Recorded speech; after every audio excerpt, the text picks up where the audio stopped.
Bueno, pues muy buenos días a todos.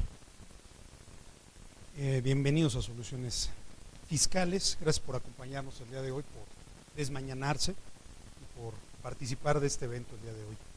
El tema del IVA que vamos a ver el día de hoy, pues reviste una cierta importancia derivado de algunos cambios que, bueno, fiscalmente se han generado en los últimos 2 años.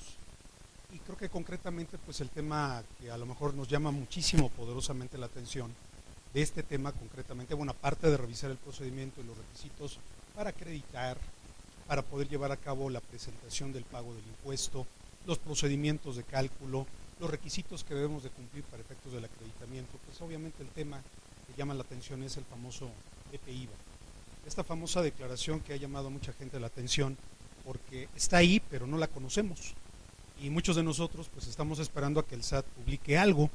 Vamos a platicar un poquito acerca de ello, profundizar algo relacionado con este tema, porque ya varias personas inclusive han insistido en que si el SAT va a entregar información, que si somos nosotros los que tenemos que preparar este tipo de datos, qué tiene que ver con la contabilidad electrónica. Vamos a develar un poquito esa situación y obviamente aclarar pues, sus dudas, sus comentarios, sus inquietudes. ¿Qué más aparte del tema vamos a ver? Obviamente los temas un poquito tenebrosos relacionados con DIOT. Yo sé que a estas alturas muchísima gente dice, Rubén, ya el DIOT está superado, ya estoy curado en salud, pero sigue habiendo temáticas o ciertos conceptos que nos llaman poderosamente la atención, sobre todo con el llenado de este formato, que pues se niega a desaparecer. Yo te doy mi punto de vista, mi comentario particular. Considero que técnicamente tendría que desaparecer ya, derivado de los comprobantes digitales que a partir de julio de este año, esto lo recuerdas muy bien, van a entrar en vigor, que tienen que ver con el control del pago. Entonces, de alguna forma, quizás en los próximos meses o quizás en los próximos años, estaremos escuchando probablemente, no me quiero anticipar, a una desaparición parcial o para cierto grupo de contribuyentes, la desaparición de la famosa DIOT. Si tú recuerdas, es de las últimas declaraciones informativas que tenemos de carácter periódico que nos quitan un poquito el tiempo, que de alguna manera pues también nos retrasan ciertos procesos de carácter administrativo dentro de las organizaciones. Y si bien la autoridad ya ha quitado un poquito de carga a cierto grupo de contribuyentes, pues tomando en cuenta lo que es el régimen de incorporación fiscal, por allá del otro lado las famosas personas morales con el famoso flujo de efectivo, entre algunos otros detalles, pues probablemente la gente tenga intenciones pues de migrar hacia otro régimen mucho más facilitador, mucho más benévolo en esta cuestión y que nos quite parte de esta carga. Pero mi pensamiento es, considero que en el futuro probablemente esta declaración tienda a desaparecer. Ya platicaremos un poquito en base a qué me estoy apoyando y obviamente pues vamos a platicar también relacionado con todo este tema la parte de la cuestión del método y la forma de pago, que si tú bien lo sabes pues ahora va a tener que tener cierto peso respecto al control en manejo del IVA y sobre todo al famoso complemento de pago que la autoridad pues nos va a requerir a partir de este mes de julio, si es que la autoridad no dice nada. Al final del material vas a encontrar lo que es mi cuenta de correo electrónico, te lo comento, en caso de que no apareciera por ahí, yo con todo gusto te doy al final mi cuenta de correo, por si tuvieras alguna duda, algún comentario, alguna inquietud, con todo gusto tú me puedes escribir a través de este medio, o si no, en todo caso, como lo platicaba ahorita Jorge, vamos a dar un poquito de tiempo y de espacio para poder platicar un poquito acerca de tus inquietudes, no cuarto esa posibilidad que tienes de platicar tus dudas, porque normalmente venimos a los cursos para ello. Entonces, en caso de que tuvieras algún comentario, alguna inquietud, te agradeceré pues al final de cierto momento que yo te voy a ir dando la pauta para que me puedas cuestionar todas tus inquietudes. Vamos a comentar y vamos a platicar un poquito acerca de esta cuestión del IVA y partiendo del hecho de que, bueno, pues a lo mejor no todos dominamos ni conocemos la temática. Mucha gente considera que el IVA es uno de los impuestos más sencillos de determinar, de calcular, y literalmente lo es, porque finalmente lo único que me representa nada más es una simple resta entre un IVA que yo cobro, entre un IVA que yo pago, y técnicamente pues es una simple resta con unos acreditamientos de saldos a favor y con unos procedimientos por ahí que la autoridad me permite, y podremos decir, sí, es relativamente tranquilo. Pero si ya nos vamos a los detalles finos que tiene la ley, nos vamos a dar cuenta que no es tan simple, y a veces en ocasiones cometemos ciertas fallas, ciertas equivocaciones o errores, a veces pareciera como de novatos, precisamente por la falta de precisión y la verificación de determinados requisitos que la autoridad me pide. Vamos a hacer un poquito de antecedentes respecto a qué es el IVA, para qué me sirve, Y bueno, si tú recuerdas, es un impuesto pues relativamente nuevo a comparación de otro tipo de impuestos y otro tipo de contribuciones. Ya tiene algunos ayeres, pero podemos decir que es relativamente nuevo. Es un impuesto que se crea, si tú lo recuerdas muy bien, por ahí en el gobierno de López Portillo. Dirás, Rubén, yo ya prácticamente todavía ni nací. Te acordarás de esa época. Nace como una respuesta a esta contribución que anteriormente se conocía en cascada y que de alguna manera con los cambios en la ley del impuesto sobre la renta que se venían dando en aquel entonces, pues era la finalidad principal de poder generar una mayor recaudación en aquellas épocas, en aquellos años. Y realmente lo generó. Si tú lo recuerdas, es un impuesto que se le denomina indirecto, principalmente porque no incide de forma directa en lo que es el ingreso del contribuyente. Es un impuesto que a final de cuentas quienes lo pagan son los consumidores. Entonces prácticamente es un impuesto general, es un impuesto que nadie se salva de pagarlo. Y esa es una de las características, creo que bastante importante hacerla notar, hacerla saber. Porque si tú observas, ¿quién directamente grava? Pues básicamente sin importar la característica del contribuyente. Vamos a mencionar que inclusive hasta un menor de edad paga el impuesto. Cuando este chiquillo va y compra una golosina a la tienda, cuando tú vas y haces una compra en el súper, cualquier tipo de persona va y hace un consumo, no importa cuál sea, prácticamente estás pagando el impuesto. Por eso es que estamos hablando que es un impuesto de carácter real. ¿Por qué le llamamos real? Porque esto prácticamente lo pagamos todos. Y esta es una característica creo que muy importante y hay que hacerlo notar. A diferencia del impuesto sobre la renta, si tú lo recuerdas, pues la ley, en este caso particular, ni siquiera exime a nadie de pago del impuesto. Podríamos hablar, por ejemplo, de sociedades civiles, podríamos hablar de asociaciones civiles, podríamos hablar de donatarias y que de alguna manera pues ellas se liberarían de esta carga fiscal que tuvieran estos contribuyentes. Y la pregunta es, ¿realmente se liberan? No. Si tú te das cuenta, independientemente que mi fin sea no lucrativo, termino pagando el impuesto. Te guste o no te guste, lo pagamos en la renta, la pagamos en los servicios, la pagamos en los insumos, en los gastos. Y aquí el procedimiento es, bueno, ¿cómo puedo recuperar parte de este impuesto? Porque tiene esa característica de ser prácticamente el gravamen hacia la cadena productiva. Es permanente, ¿por qué? Porque no tiene un periodo de vigencia definido, lo cual obviamente le otorga una característica particularmente interesante, de lo cual pasan los años y tú lo ves, el impuesto se mantiene ahí firme. Inclusive prácticamente lo que siempre nos ha llamado la atención de este impuesto es el incremento a la tasa. Se ha dicho y se ha mencionado ejercicio tras ejercicio, si se incrementa hasta una tasa del 17 y del 18%.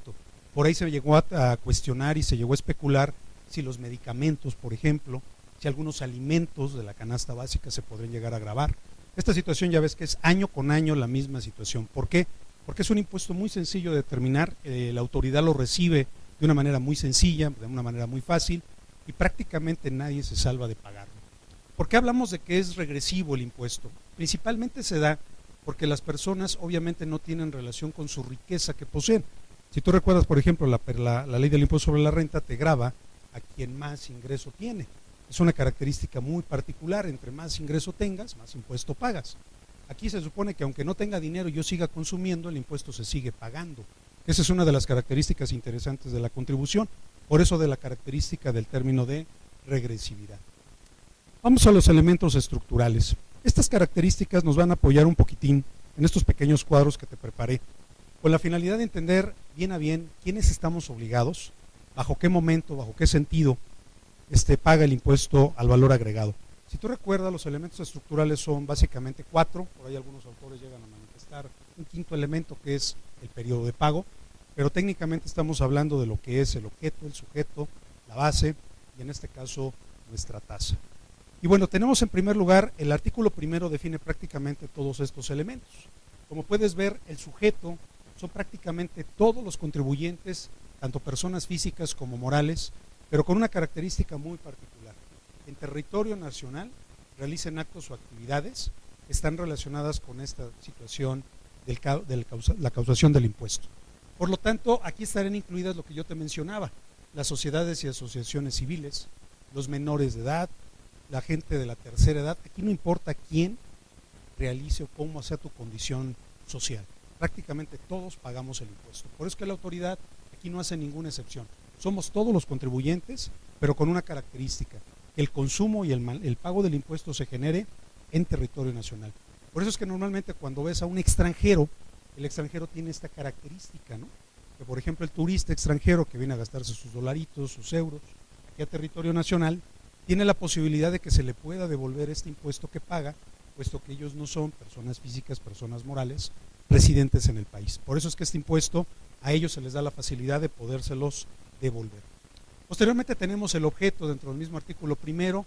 Acuérdate que son 4 características las que grava particularmente en este caso esta ley. En primer lugar, la enajenación de bienes. Acuérdate que el principal objetivo es gravar los actos, aunque en realidad el objetivo material, ¿cuál es? El generarle este valor agregado que genera la cadena productiva. Todos aquellos elementos que le hacen darle un valor mayor y que incrementan su efecto económico dentro de esta cadena de productividad o de consumo. Por eso es que cada vez entre más se genere un proceso de intermediación dentro del proceso de consumo, más impuestos se llega a pagar. Por eso es que si de alguna manera nosotros no es que rompamos el esquema, sino que compramos directamente al consumidor, al productor, prácticamente se rompe el esquema del impuesto adicional que se paga. El caso particular de los servicios independientes, vamos a encontrar también dentro de la ley que la posibilidad de pagar o no este impuesto se da en una serie de definición en tasas. Acuérdate que la tasa, la general, es del 16%, pero finalmente la autoridad reconoce y coincide que es necesario apoyar a ciertos sectores de la producción dándoles una tasa especializada. ¿Cuál es? Una tasa de un 0% con una particularidad de exención. Vamos a ver en qué casos va a aplicar este hecho y sobre todo bajo qué condiciones vamos a aplicar esta situación. Posteriormente tenemos la base. La base, bueno, pues también la misma ley nos la define como el monto sobre el cual recae el pago del impuesto, sobre la cual obviamente vamos a particularmente señalar algunos puntos, porque creo que también nos hace falta verificar algunos detalles. Algunas cosas la misma ley nos dice que se excluyan, algunas otras desafortunadamente las pasamos por alto. Y toma en cuenta que aparte hay una cuestión. Si hablamos del objeto y si hablamos en este caso particular de la base, en algunos casos llegamos a omitir algunas situaciones. Y es muy común que de repente algunos contribuyentes, por ejemplo, confundan el tema de los salarios. El tema de los salarios en el IVA tiene mucho cuidado porque los salarios, estaremos hablando que son un concepto, un objeto dentro de la ley del impuesto al valor agregado. Mas, sin embargo, muchos de nosotros, a veces por error o por facilidad, los tomamos dentro de las estructuras del centro. Y esto nos llega a afectar en algún momento determinado en conceptos como la famosa proporción, factor de acreditamiento que se determina por aquellos actos exentos y grabados que llegamos a tener, particularmente personas físicas que prestan algún tipo de servicio. La tasa, te acordarás muy bien, con la reforma fiscal que se da en el año de 2014, que se termina quitando la famosa zona o faja fronteriza. Es una de las características que tiene la última gran reforma fiscal que tenemos hasta este momento, en la cual obviamente se generaliza ya prácticamente todo el gravamen para todo el país y particularmente pues existe esta particularidad en la cual el 0% se da posibilidad de que algunos contribuyentes pues la sigan pagando. Dentro de esta parte podemos mencionar que hay una precisión muy particular dentro de este efecto que viene siendo la retención. Este efecto pues tiene una particularidad muy interesante. Me di a la tarea aquí de recabar un poquito de historia. Si tú recuerdas, esto se presenta por ahí del año del 99, la reforma fiscal que se genera para ese año, y pues a veces pasamos por alto cuál es el principal fin de esta situación. El principal objetivo de llevar a cabo la retención de este impuesto es que, si tú recuerdas, en aquellos años, en aquella época, había una muy baja tasa de recaudación a nivel federal. Entonces la autoridad se dio cuenta que realmente uno de los grandes contribuyentes que evaden el impuesto el impuesto al valor agregado, que son los profesionistas.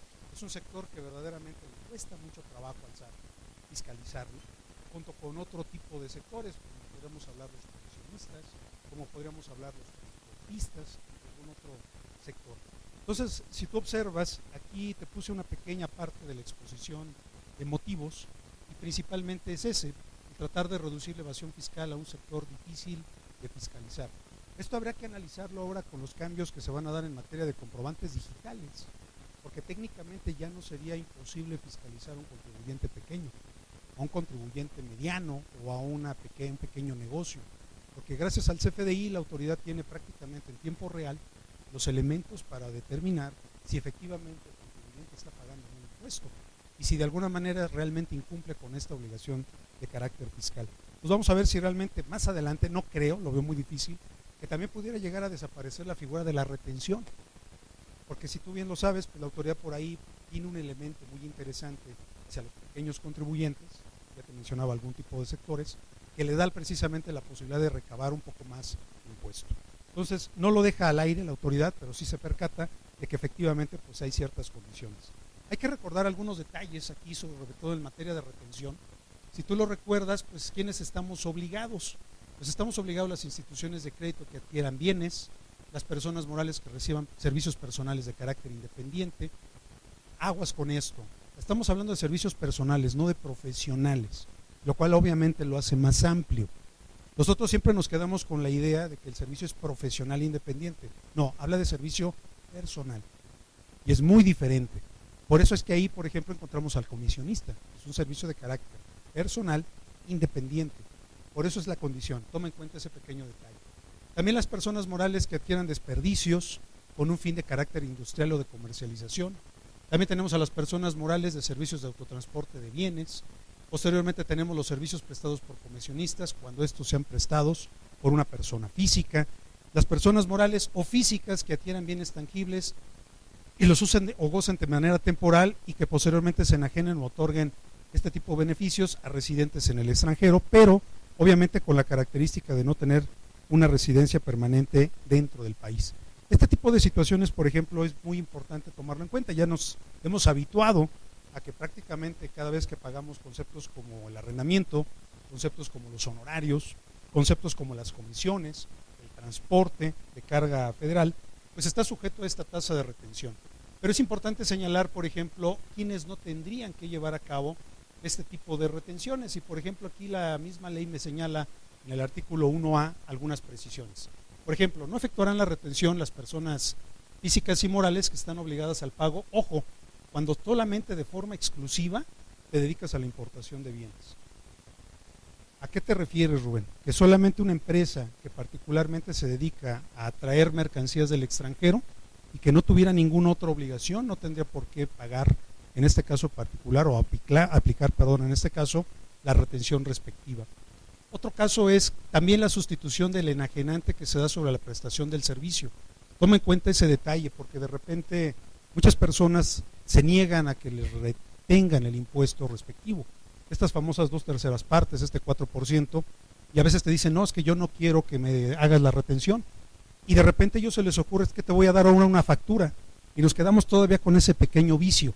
Es que no se trata de la factura, se trata del tipo de servicio que prestas.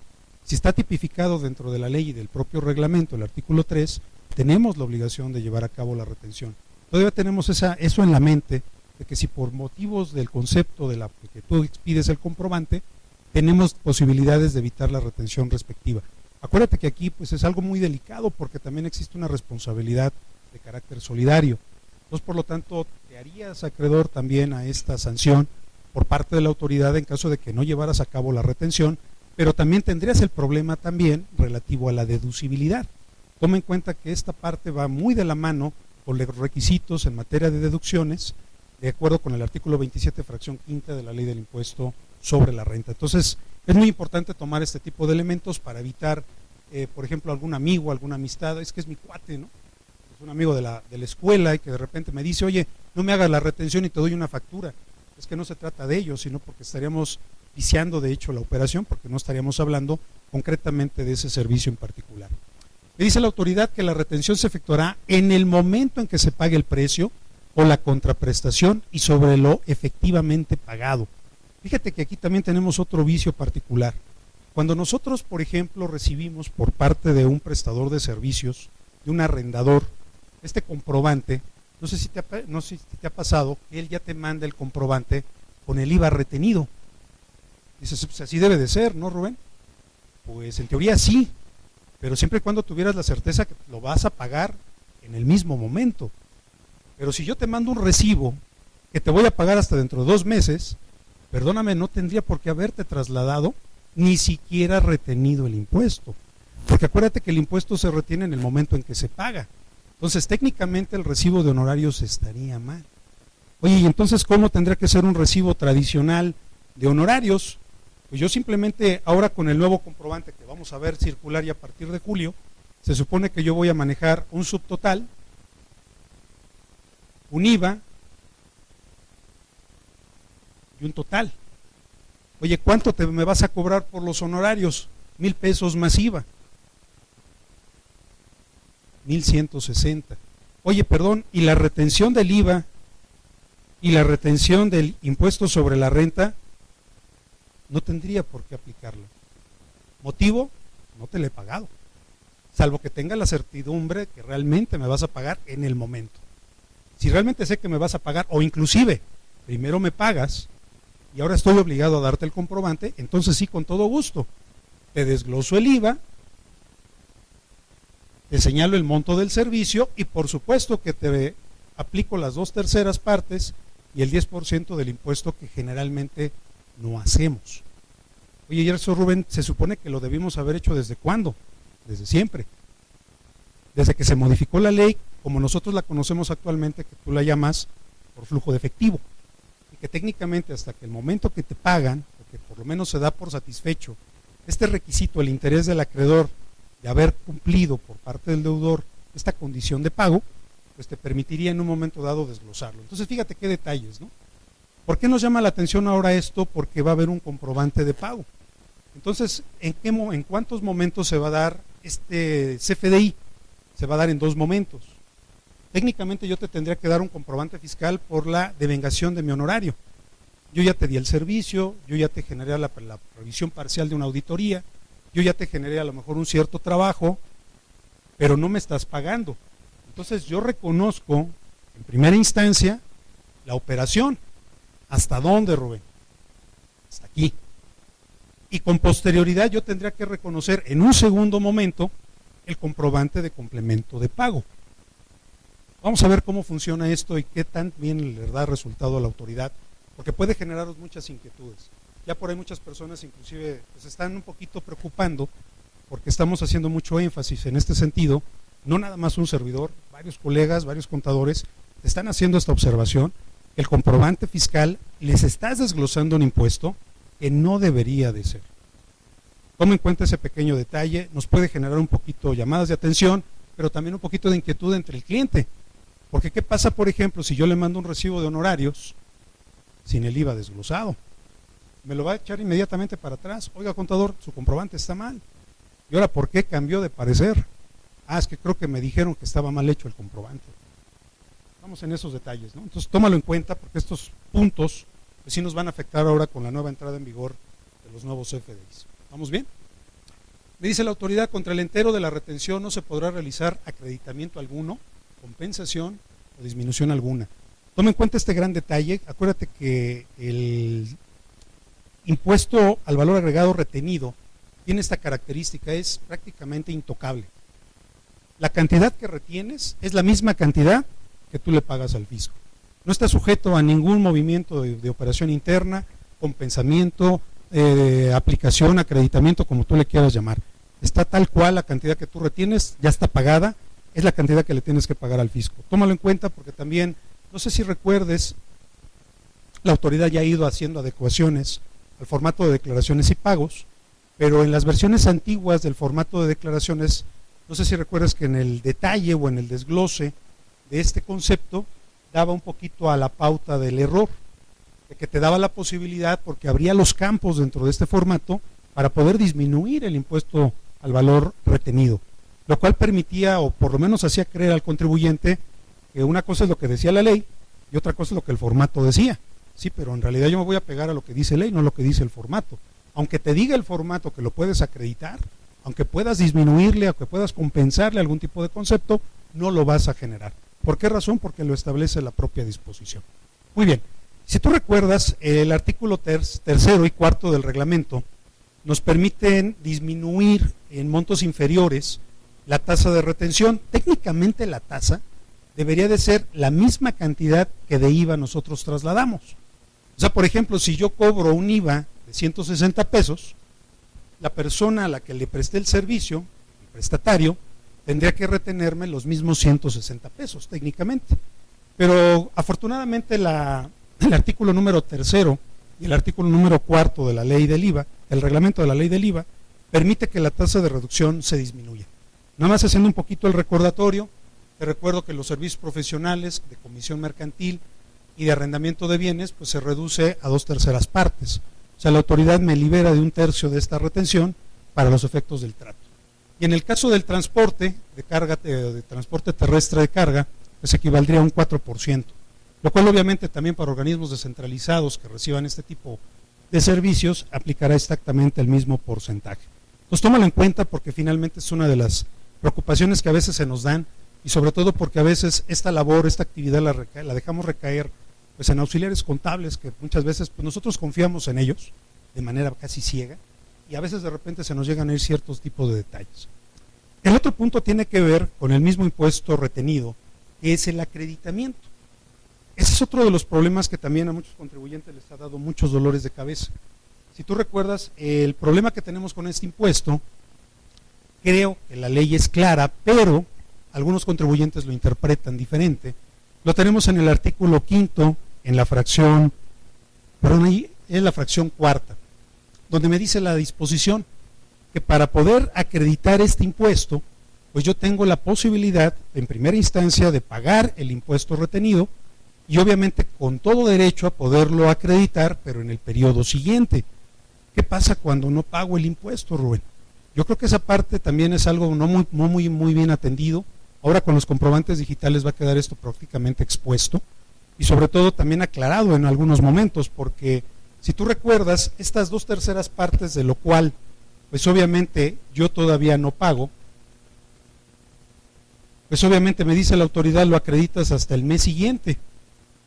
Pero aquí han pasado cosas muy curiosas. Por ejemplo, me ha tocado ver casos, no sé si sea el tuyo, que de repente hay contribuyentes que se deciden pagar todo el monto el mismo mes.